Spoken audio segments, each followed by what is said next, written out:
मुझे तो इस पर तरस आता है। बहुत बुरा हुआ तुम्हारे साथ। ये अभी तक उरूज को नहीं भुला पाया है, सिर्फ उसको जलाने के लिए तुम्हारे पास वापस आया है।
वो हमारी आंखों में देखकर हमें कह रहे हैं कि सब कुछ बर्दाश्त कर लो, हालांकि मेरे बेटे ने कुछ भी नहीं किया। इसके बावजूद भी कसूरवार वही है।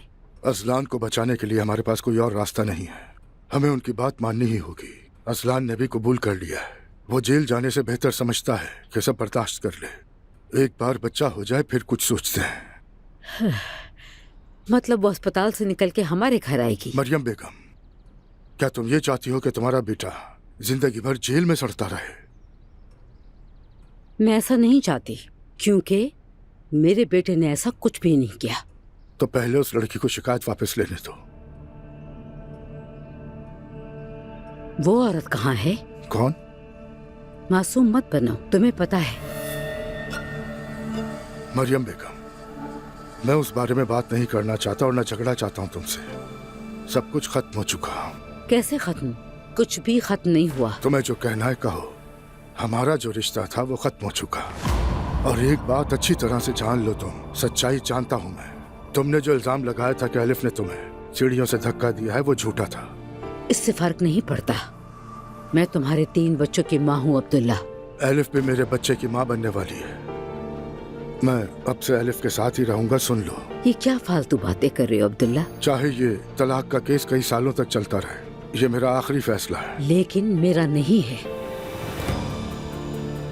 क्योंकि मैं तुम्हें अपने जीते जी ऐसा कुछ नहीं करने दूंगी। ये बात अपने जहन में बिठा लो। तुम्हें जो करना है कर लो तुम।